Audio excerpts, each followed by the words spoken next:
ఒక లూజర్‌కి, ఒక విన్నర్‌కి లేదా ఒక విజయానికి, ఒక ఓటమికి ఏంటి డిఫరెన్స్? వాట్ డిఫైన్స్ అనేది మనం ఆలోచిస్తే it's all about how one make their decisions.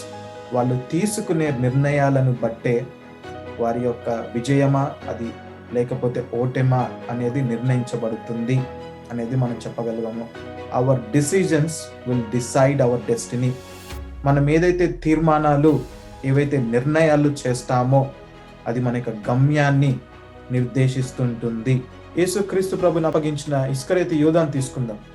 తన డిసిజన్ ఏంటి? He decided to betray Jesus Christ. యేసుక్రీస్తు ప్రభుని మోసగించాలి అని ఆలోచించుకున్నాడు, అలాగే చేశాడు. చివరికి ఏం జరిగింది తన జీవితంలో? చివరకు తనే ఆత్మహత్య చేసుకోవాల్సిన పరిస్థితి. సో కొన్ని డిసిజన్స్, మనం చేసేవి కొన్ని డిసిజన్స్ వల్ల అవి కొద్ది కాలం ఇంపాక్ట్ ఉండొచ్చు.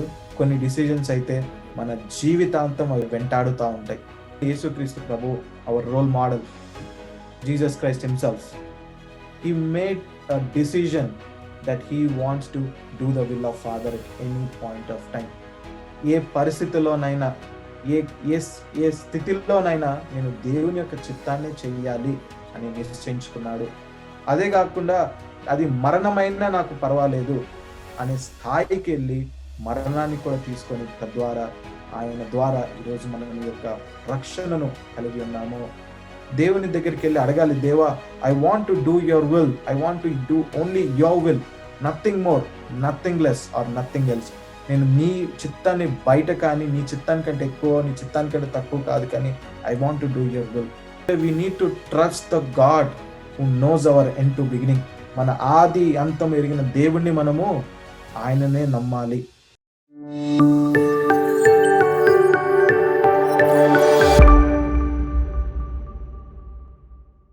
పరలోకమందున గొప్ప తండ్రి, మరొకసారి నీ యొక్క పాదాల చెంతకు రాగలుగుటకు ఇచ్చిన ఈ యొక్క ధన్యతను బట్టి మీకు వందనాలు.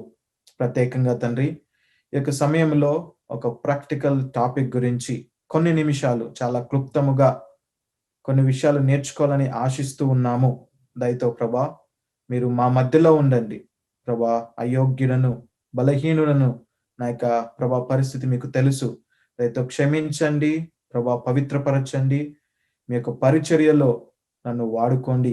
ఇది ఈ యొక్క వాక్యము మాకు ఆశీర్వాద కారణంగా ఉండగలుగుటకు సహాయాన్ని దయచేసిందిగా ప్రార్థిస్తూ మీ యొక్క సహాయాన్ని మరొకసారి కోరుకుంటూ మీకే సమస్త మహిమ, ఘనత, స్తుతులు చెల్లిస్తూ త్వరలో తిరిగి రానయించిన యేసు క్రీస్తు ప్రభువు వారి అత్యున్నతమైన నామములో మిక్కిలి వినయంతో ప్రార్థించి అడిగి వేడుకుంటున్నాం తండ్రి. Amen. Praise the Lord once again. So our topic for today, మనం ఈరోజు అనుకుంటున్న శీర్షిక లేకపోతే చిన్న టాపిక్ ఏంటి అంటే మేకింగ్ డిసిజన్స్, నిర్ణయాలు చేయుట. Actually let me start with what survey says. ఒక సర్వే ప్రకారంగా it says that about an average about 35,000 decisions మనం రోజు చేస్తామంట. సుమారు 35,000 డిసిజన్స్ మనం రోజు చేస్తుంటామంట. అంటే ఎవరితో మాట్లాడాలి, లేకపోతే ఏం చేయాలి, లేకపోతే ఏ ఉద్యోగం తీసుకోవాలనో, లేకపోతే ఎవరిని వివాహం చేసుకోవాలనో, చిన్న విషయం నుంచి పెద్ద విషయం వరకు రోజుకి ఒక 35,000, సుమారు ఒక మనిషి 35,000 డిసిజన్ చేస్తాడంట. అంటే hour day starts with a decision and hour day ends with a decision. So మన దినము, మన యొక్క రోజు ఒక నిర్ణయంతో ఆరంభిస్తాం, మనము చివరకు ఒక నిర్ణయంతోనే మనము ముగిస్తూ ఉంటాము. So our life, our days are full of decisions. అయితే ఒక లూజర్కి, ఒక విన్నర్కి లేదా ఒక విజయానికి, ఒక ఓటమికి ఏంటి డిఫరెన్స్? వాట్ డిఫైన్స్ అనేది మనం ఆలోచిస్తే it's all about how one make their decisions. వాళ్ళు తీసుకునే నిర్ణయాలను బట్టే వారి యొక్క విజయమా అది లేకపోతే ఓటమా అనేది నిర్ణయించబడుతుంది అనేది మనం చెప్పగలము. And the final thing I want to say, final అంటే దీంట్లో చెప్పాల్సిన విషయం ఏంటంటే, we need to remember this, that our decisions will decide our destiny. మనం ఏదైతే తీర్మానాలు, ఏవైతే నిర్ణయాలు చేస్తామో అది మన యొక్క గమ్యాన్ని నిర్దేశిస్తుంటుంది.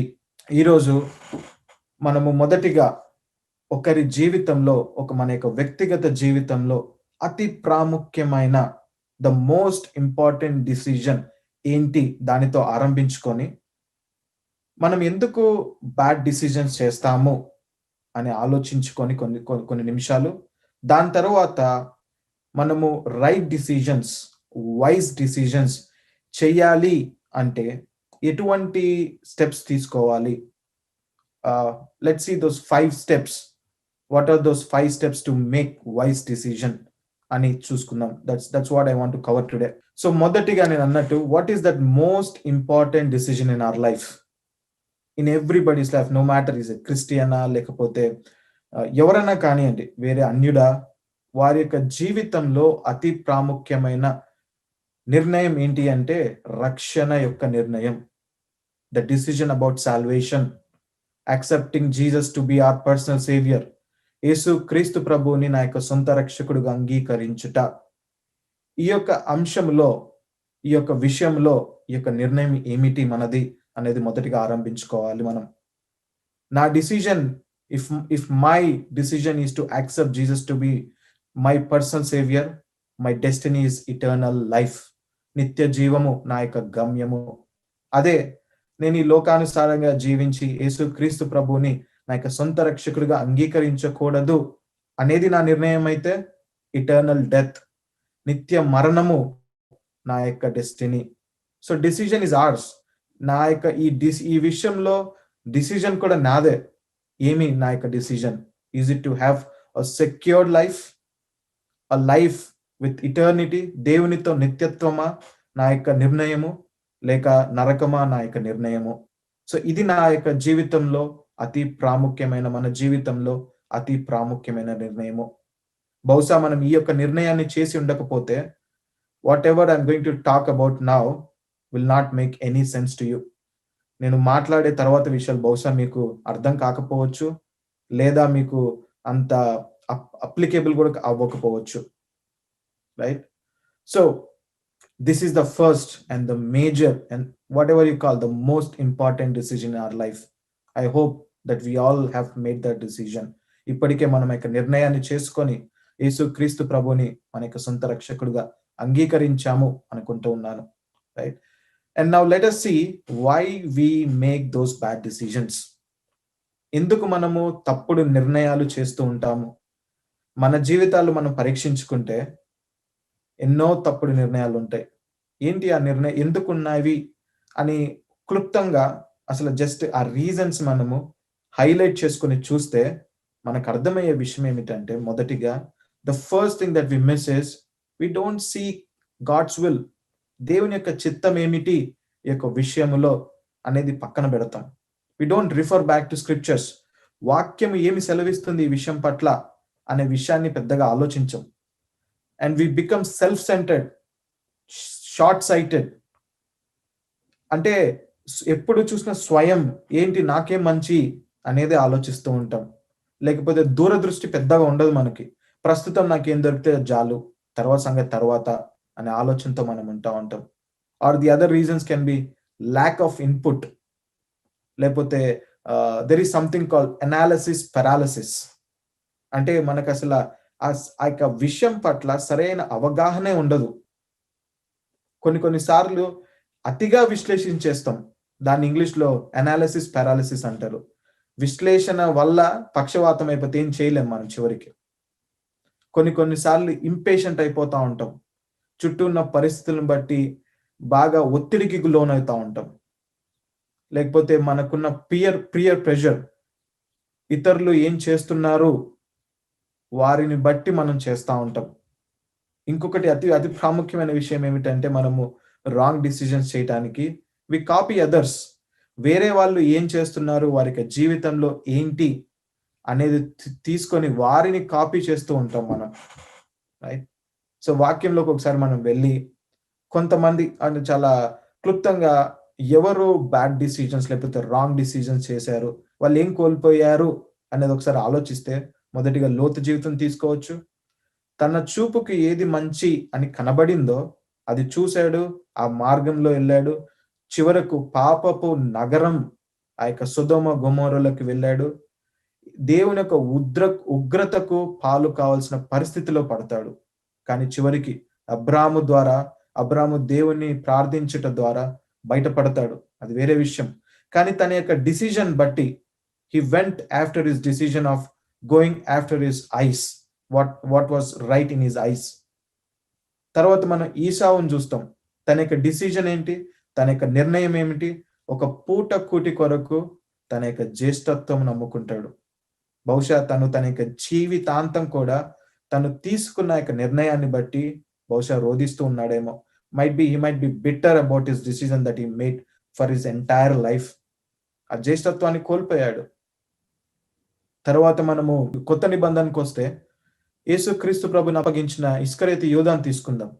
తన డిసిజన్ ఏంటి? he decided to betray Jesus Christ.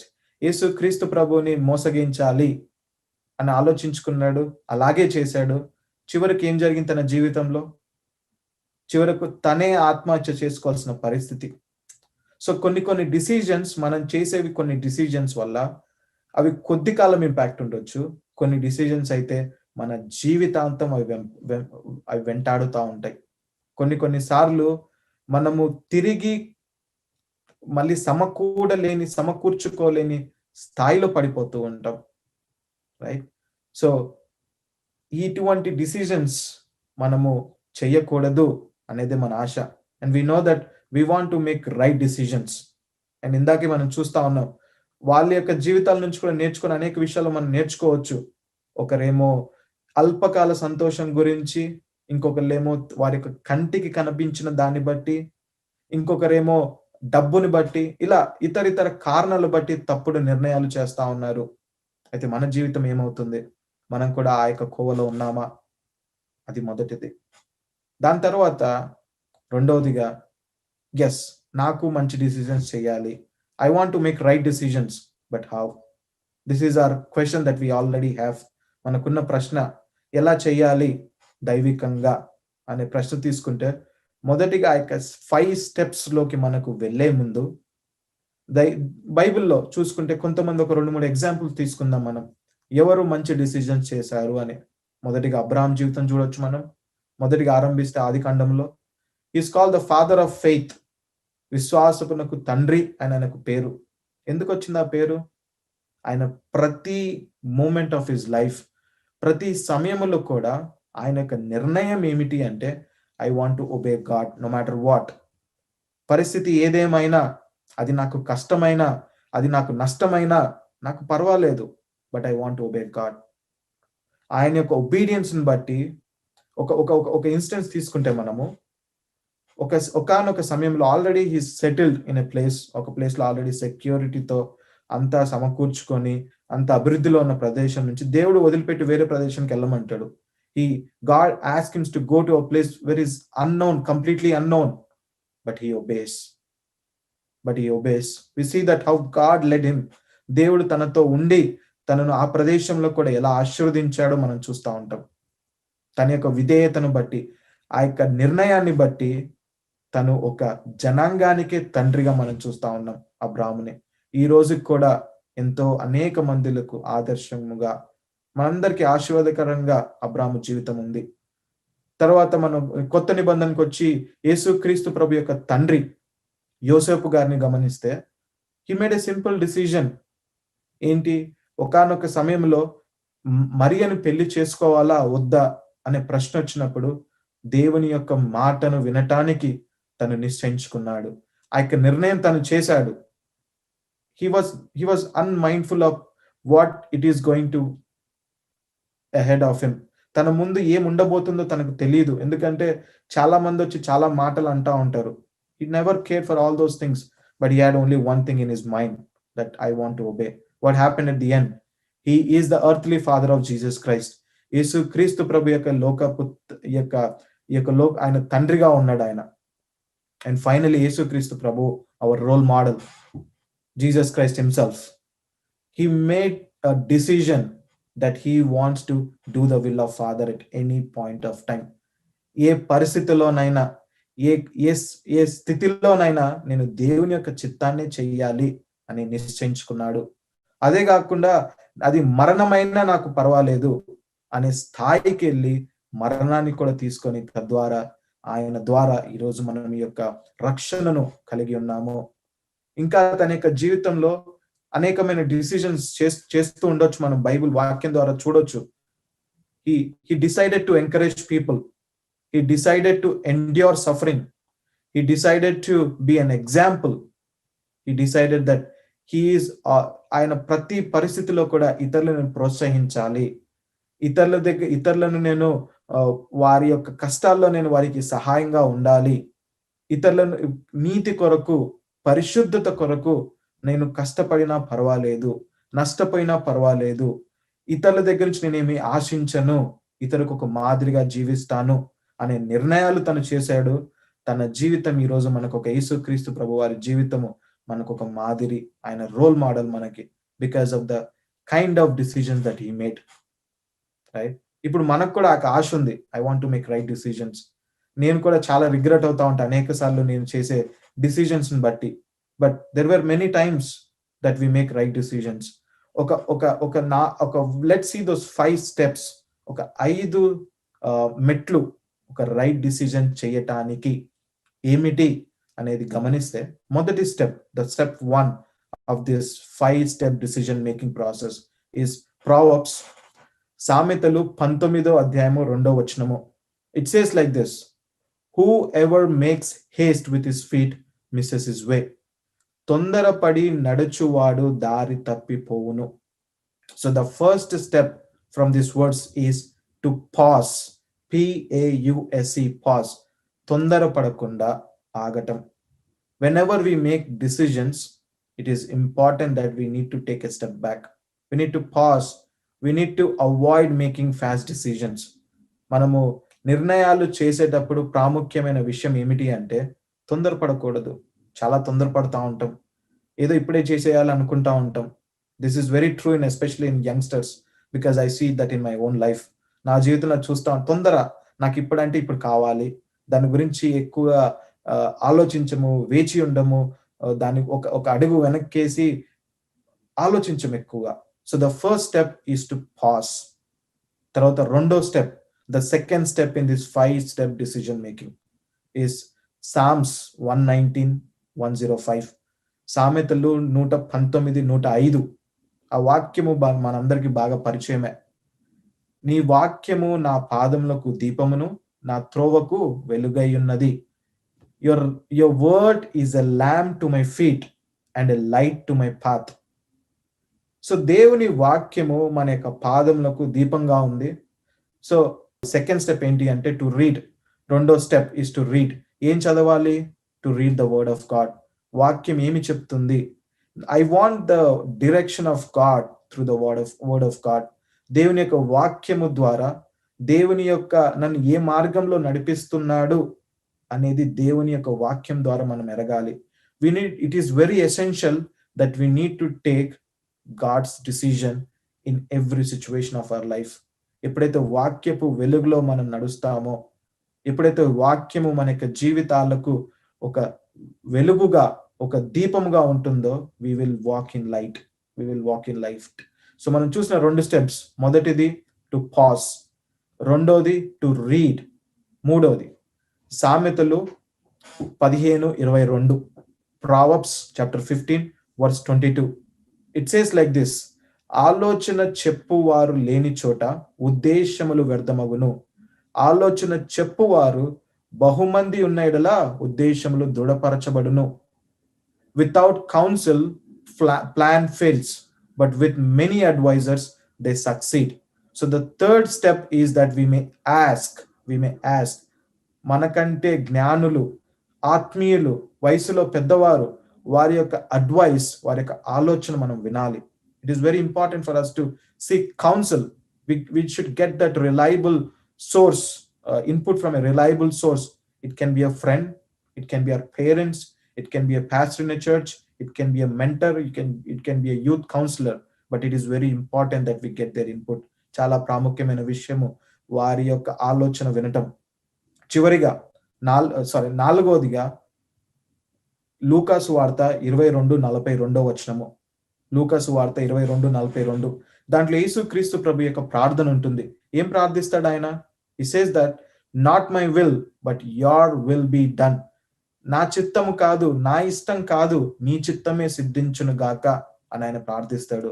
And this shows that how important is it for us to yield to God's will. అంటే నాలుగోది ఏంటి అంటే to yield YIELD, to yield our will to God's will. మన యొక్క నా సొంతము కాదు, దేవుని యొక్క చిత్తమే అని మనం ఎరగాలి.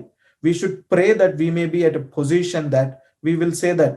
ఏంటి మనం మనము ప్రార్థనలో ఎలా పోరాడాలంటే ఈ స్థాయిలో మనం ఏ స్థాయిలో ఉండాలంటే దేవుని దగ్గరికి వెళ్ళి అడగాలి, దేవా I want to do your will, I want to do only your will, nothing more, nothing less or nothing else. నేను నీ చిత్తాన్ని బయట కానీ, నీ చిత్తానికంటే ఎక్కువ, నీ చిత్తానికంటే తక్కువ కాదు, కానీ I want to do your will. This should be our prayer. ఎందుకంటే we need to trust the God who knows our end to beginning. మన ఆది అంతం ఎరిగిన దేవుణ్ణి మనము ఆయననే నమ్మాలి. We need to trust. ఎందుకంటే he has better plans in our lives. He wants us to be a blessing to many people. ఆయన ఇక్కడి నుంచి 10 సంవత్సరాలు ఆయనకి ఏంటో తెలుసు, నా జీవితంలో ఏమి ఉత్తమో ఆయనకి తెలుసు. So we need to yield. And final step, 5th step is a combination of all the 4 steps that we saw. ఇప్పటి వరకు చూసిన 4 విషయాల్లో నుంచి కాంబినేషన్ అది. ఫస్ట్ మనం చూసుకుంది ఫస్ట్ మనం చూసుకుంది టు పాస్. సెకండ్ మనం చూసుకుంది to read. Third thing that we saw is to ask. And fourth thing was to yield. So P, pause లో P, రీడ్ లో R, ఆస్క్ లో A, ఈల్డ్ లో Y is the 5th step, or the step is to pray. పైన ప్రతి step లో pause అయినప్పుడు ప్రార్థించాలి, వాక్యము చదివేటప్పుడు ప్రార్థించాలి, ఇతరులను ఒపీనియన్ అడిగేటప్పుడు ప్రార్థించాలి, మనము దేవుని చిత్తాన్ని మనము చేసుకునేటప్పుడు మనం ప్రార్థించాలి. ఎప్పుడైతే ఈ ప్రతి స్టెప్ లో మనము ప్రార్థిస్తామో దేవుడు మనకు సహాయపడతాడు. God will surely help us to make the right decision. ఈ ప్రార్థనలో మనకి ఏమవుతుందంటే we come to a position where we can bring our desires to neutrality. మనకున్న కోరికలను తటాస్థితికి తీసుకొని రాగలుగుతాం మనం. We can really wait on God. ఈ మన చుట్టూ ఉండే ప్రెషర్స్, మన చుట్టూ ఉండే ఈ యొక్క ఒత్తిడిలకు మనము లోబడకుండా we can be able to withstand. We will be able to exercise our patience. We can be able to rest in God's promises. దేవుని యొక్క వాగ్దానంలో విశ్రాంతిని తీసుకోగలుగుతాం. సో మనం చూసిన 5 విషయాలు, ఈ యొక్క ప్రేయర్ ఎలా ప్రార్థన చేయాలి, 5 step process. Let us try to implement that in our life, that we may really wait on the Lord. దేవుని మీద ఆధారపడి మనం తీసుకునే నిర్ణయాలు అనేకులకు ఆశీర్వాద కారణంగా, మన యొక్క ఆత్మీయ జీవితాలకు, మన యొక్క వ్యక్తిగత జీవితాలకు ఆశీర్వాద కారణంగా ఉండాలి. బహుశా మనం గతించిన కాలంలో ఎన్నో తప్పుడు నిర్ణయాలు చేసి ఉండొచ్చు. God is a God of second chances. He was reminding me the same in my own life, that God is going to erase those guilt of the past decisions, those wrong decisions that I made. God is faithful, and God wants to make things beautiful and new in our life. మనం దేవుని యొక్క సన్నిధానంలో ప్రార్థించి ఆయన వైపు చూస్తూ ఆయన యొక్క చిత్తములో ఈ యొక్క నిర్ణయాలు చేయాలి. అతి ప్రాముఖ్యమైన నిర్ణయాలు, ఇంకా ఆయన దగ్గర ఎక్కువ సమయాన్ని గడపాలి. అదే మన ఆశ. దేవుడి యొక్క వాక్యాన్ని, ఈ కొన్ని మాటలు నా జీవితంలో అన్వయించుకోవడానికి, మన జీవితంలో అన్వయించుకోవడానికి దేవుడు మనకు సహాయపడును గాక.